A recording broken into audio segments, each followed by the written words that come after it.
She had spent 18 months learning every corner of his house, and never once let herself learn what it meant that she never wanted to leave. Eloise told herself it was the salary. It was always the salary.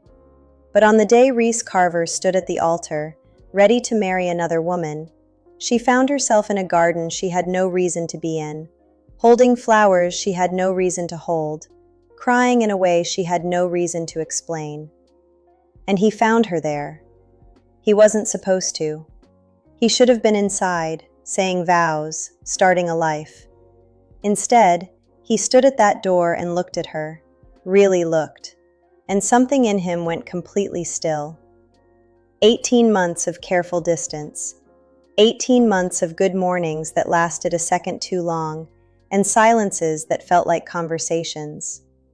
And it took one moment, one quiet garden, one woman crying alone, for everything he had refused to feel to come rushing back with nowhere left to go. This is the story of two people who were never supposed to want each other, and what happens when wanting becomes impossible to hide.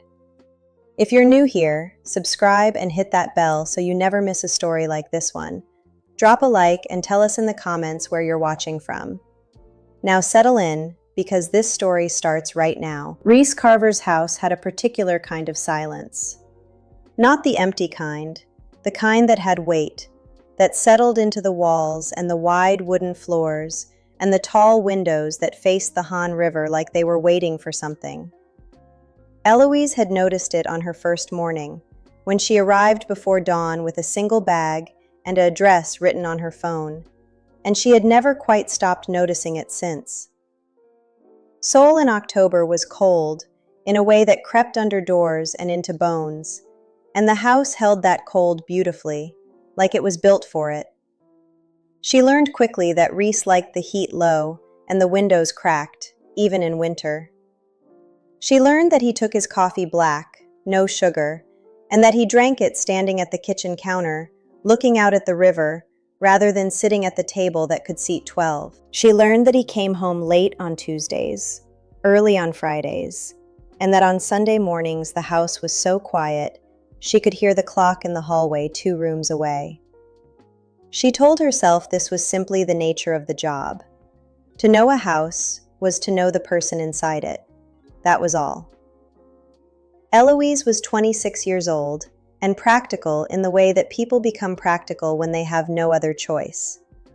Her brother Noah was 3 years older and had spent most of those years making decisions that fell apart quietly and expensively, and she had spent most of hers helping him survive them.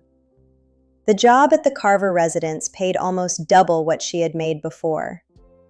The agency had been clear about expectations: discretion, professionalism, full availability Monday through Saturday. She had agreed to everything without blinking. 6 months, she told herself on the drive over. Just 6 months. That had been 18 months ago. She had stopped counting somewhere around month 4, which was also, though she would never have connected the two things, around the time Reese started taking his coffee in the kitchen instead of having it brought to his office. It was a small change, probably meaningless. He was a busy man with a full schedule and a company that employed over 300 people across Seoul and 2 other cities. And if he chose to stand in his own kitchen on weekday mornings, that had nothing to do with her. Except that she was always in the kitchen on weekday mornings. And he knew that. And she knew that he knew. But neither of them said a word about it, and so the mornings continued. Him at the counter, her moving through the room with the quiet efficiency she had perfected, and something unspoken sitting between them like a third presence that neither acknowledged and neither asked to leave. "You don't have to do that," he said one morning, about 4 months in, watching her reorganize the pantry shelf he had clearly gone through in a hurry the night before. "I know," she said. She kept reorganizing. He stayed for another 10 minutes before he left for work. That was the first time she noticed that the silence between them didn't feel uncomfortable. It felt, if she was honest with herself, which she tried very hard not to be, like something she looked forward to.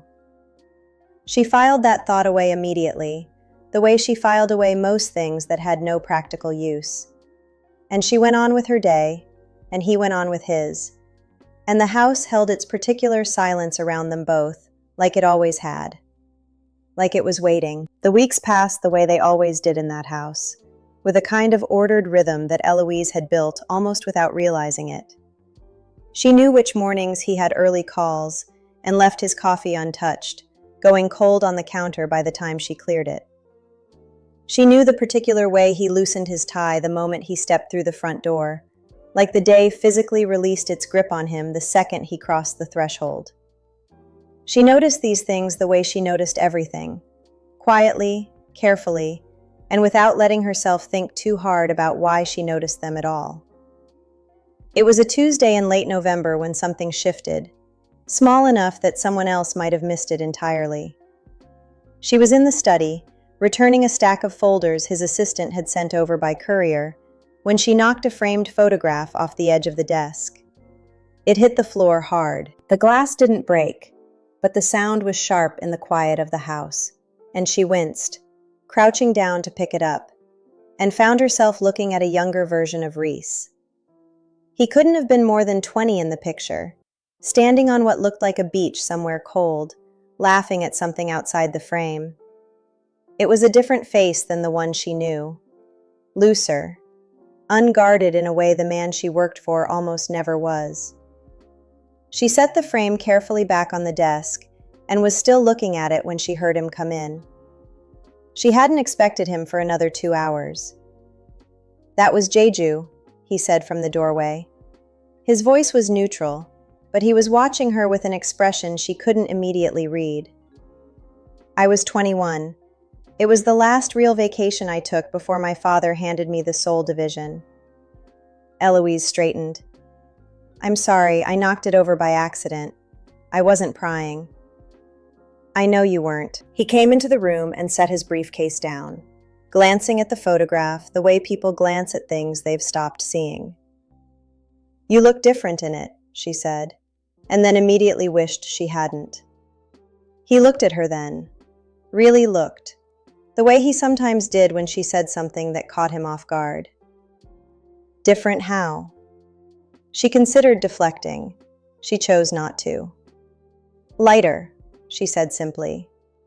Something moved through his expression, brief and difficult to name. He didn't respond right away, and the silence stretched between them in that particular way it had. Not awkward, never quite awkward, but full, like it contained something neither of them had decided what to do with yet. "Long time ago," he said finally. She nodded and picked up the remaining folders, and that was the end of it. Except that it wasn't, not entirely. Because that evening she caught herself thinking about the photograph again, about the laugh, about the word lighter, about the fact that he hadn't dismissed her observation or changed the subject immediately. He had considered it. That meant something, even if she refused to decide what. What she didn't know, couldn't know, was that Reese stood at the window of his study long after she had finished for the evening, thinking about the way she had said that single word without flinching, without softening it into something polite. Lighter. No one in his life said things to him that simply anymore. He wasn't sure when that had stopped. He poured 2 fingers of whiskey he didn't end up drinking and stood there until the city outside went dark, and somewhere in the back of his mind, a thought he didn't examine too closely began to take up a little more room than it had the day before. December arrived in Seoul with the kind of cold that made the city look cleaner than it was. The Han River turning silver in the mornings, the streets quiet before 7, the light coming in low and sharp through the tall windows of the house. Eloise had lived through enough hard winters to appreciate the kind that looked beautiful, even when they weren't kind. She was in the middle of her second cup of coffee, standing at the kitchen sink watching the river, when she heard the front door open earlier than it ever had. It wasn't even 6:30. Reese came in carrying his coat instead of wearing it, which meant he had left somewhere in a hurry. and there was a tension in his jaw that she recognized as the kind that had nothing to do with work. She said nothing. She reached for a second mug without thinking about it, filled it, and set it on the counter at his usual spot. He noticed. She saw him notice. Neither of them commented on it. He drank the coffee standing up, the way he always did. And for several minutes, the only sounds were the river outside and the heating system ticking on in the walls. "My father called last night," he said finally. Not to her, exactly. More like he was saying it to the room. "He's flying in from Chicago next week. He wants to have dinner with Soyeon's family." Eloise kept her eyes on the window. She had heard the name before, mostly in calendar entries, occasionally in phone calls she couldn't help but catch fragments of. She had filed it away the same way she filed everything she had no business holding on to. "I'll prepare the guest room," she said. "He won't stay here. He never does." There was something dry in his voice that wasn't quite bitterness. Almost, but not quite. She turned to look at him then, and she found him already looking at her. Not the way he sometimes did when he thought she wasn't paying attention, but directly, openly, like he was too tired to be careful about it. It lasted only a second before he looked away, but a second was enough to make her chest do something inconvenient. She went back to her coffee. Rhys set down his mug and rolled the sleeves of his shirt up to the elbow, and Eloise made a private decision not to look at his forearms, which she immediately failed to honor. He was built like a man who had once been athletic and never entirely stopped. Broad through the shoulders, lean everywhere else, with hands that looked like they were more comfortable doing something than staying still. She was aware of all of this in the same controlled way she was aware of most things about him, catalogued, contained, and firmly not acted upon. "You don't have to stay and prep anything today," he said, pulling her back. "It's Saturday. I have a few things to finish." Eloise. The way he said her name, not sharp, not soft, just precise, like he meant specifically her and no one else, had a way of stopping her mid-thought every single time. She looked up. "Take the afternoon," he said. "Everything else can wait."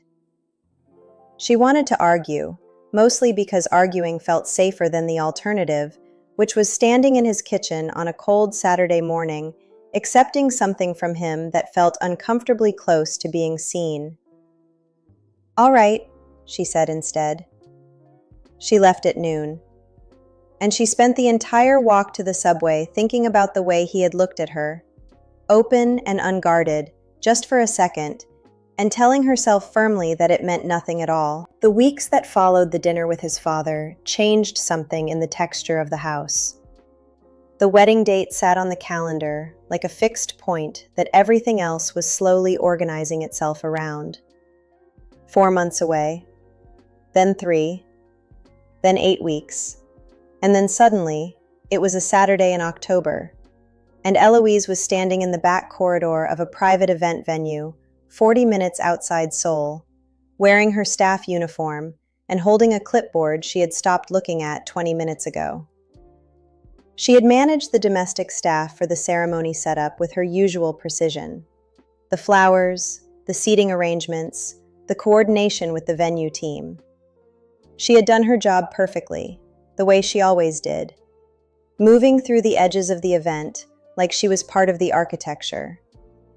She had watched Rhys arrive in a dark suit that fit him the way expensive things fit men who don't need them to prove anything. She had watched him shake hands and accept congratulations, and stand beside Soyeon Han with the particular stillness of someone performing composure rather than feeling it. She had told herself she wasn't watching. She had been watching the entire time. It was just minutes before the ceremony began that something inside her gave way. Not loudly, not dramatically. It happened the way most things happened with Eloise. Quietly, privately, in a corner where no one could see. She had slipped out through a side door into the garden that ran along the west side of the venue, needing 2 minutes of cold air and silence. The garden was all pale stone and winter bare hedges, and the sound of guests taking their seats was muffled out here, distant enough to feel like it was happening in another life. She stood with her back against the stone wall and her clipboard pressed against her chest, and she let herself feel it, just for a moment, just here, where no one was watching. The tears came before she fully decided to let them. Not sobs, not the kind of crying that demands attention, the quiet kind. The kind she had perfected over years of being the person who held things together. For Noah, for herself, for every situation that required someone to stay steady. She closed her eyes. She breathed. She told herself she would have this 1 minute, and then she would go back inside and finish her job, and none of this would follow her home. She believed it, almost. She didn't hear the side door open. She didn't hear his footsteps on the stone path. The first thing she knew of him was the stillness, that particular quality of air that changed whenever Reese Carver entered a room, a density that she had learned to recognize without looking. She opened her eyes. He was standing 6 feet away, still in the dark suit, bow tie slightly loosened, looking at her with an expression she had never seen on his face before. Not pity, not embarrassment, something rawer than either of those things, and far more dangerous. She straightened immediately, wiping her face with the back of her hand. "I'm sorry," she said. "I was just heading back in." He didn't move. He didn't look away. And in the silence that stretched between them, in that pale October garden, with the muffled sound of the prelude music playing somewhere behind the wall, Reese Carver looked at Eloise Easton, like a man who had just understood something he could no longer unknow. He should have gone back inside. Every rational part of him knew that. The ceremony was about to start. There were 200 guests on the other side of that wall, and his absence had already stretched past the point of being explainable. But Reese didn't move. He stood in that pale stone garden and looked at Eloise, who was looking back at him with red-rimmed eyes and an expression that was doing its absolute best to be professional. And he could not make himself walk away. "You don't have to apologize," he said. His voice came out quieter than he intended.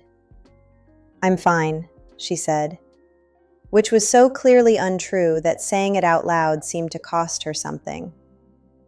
"I know you are." He took a step toward her, then stopped himself. There was a version of this moment where he kept the distance, said something appropriate, and went back to his wedding. He was aware of that version. He was aware that it was the correct one. "How long have you been out here?" he asked instead. "Not long." A pause. "Long enough." She looked away from him then, out toward the bare hedges at the edge of the garden, and he used that moment to look at her the way he almost never allowed himself to. Fully. Without the careful management he usually applied to anything that had to do with Eloise Easton. She was still in her staff uniform, her dark hair pulled back, her clipboard now hanging loosely at her side. There was a single tear track she had missed drying on her left cheek, catching the thin October light. He had known her for 18 months. He knew the way she moved through a room, the particular tilt of her head when she was thinking, the way she went very still when something bothered her, instead of showing it.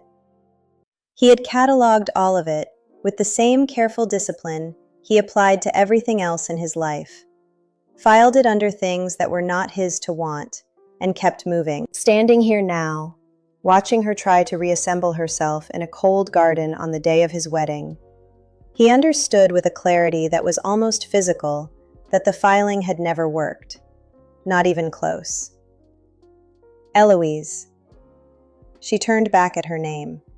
He was closer than she expected. He had crossed the remaining distance without deciding to, and now there were only a few feet between them, and the air felt different at this proximity, charged in a way that had nothing to do with the October cold.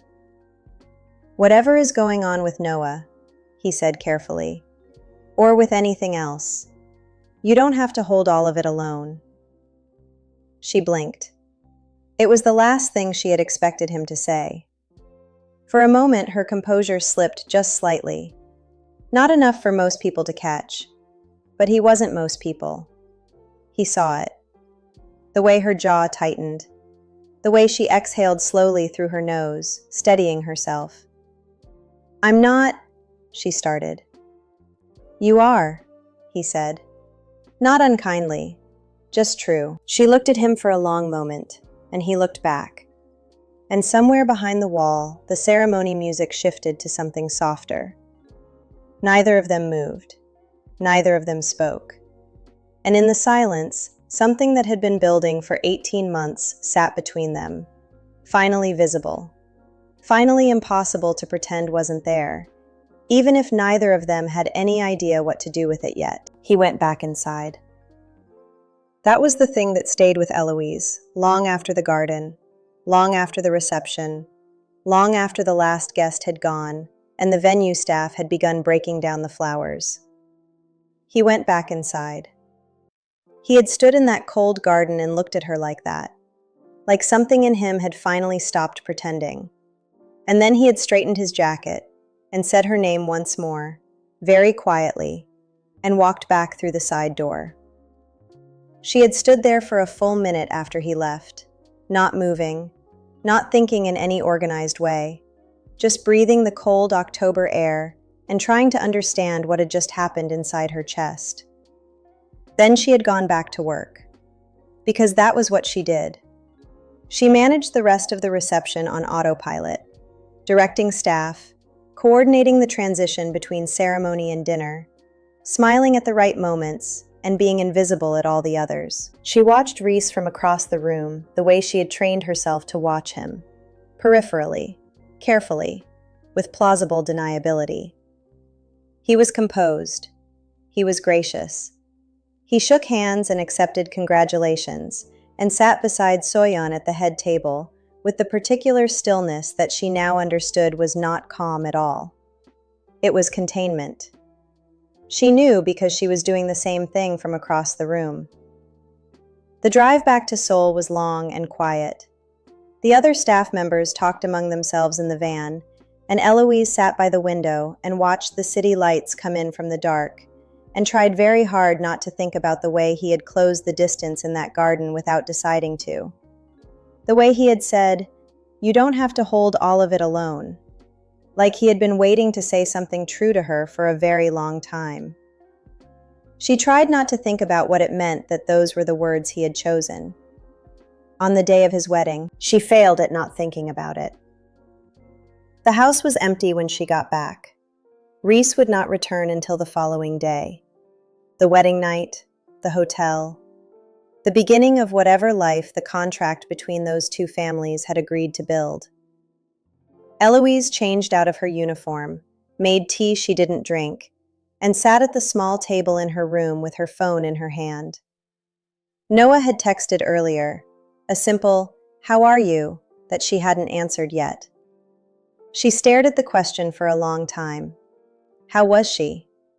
She put the phone face down on the table, and in the silence of that house that she knew better than her own reflection, with the river outside moving in the dark the way it always did, Eloise finally let herself think the thing she had been refusing to think for longer than she could honestly remember. She was in love with him. She had probably been in love with him for months, and tomorrow he was coming home, to his house, to his life, to the marriage he had just made, and she had absolutely no idea what she was going to do with that. The garden already happened. The words were already said, and she already knows what she feels. The question now is what he's going to do about it. This was part 1. If this story hit you somewhere real, rate it from 1 to 10 in the comments, and tell me if you have the nerve to see what happens when he walks through that door tomorrow. Part 2 is already waiting.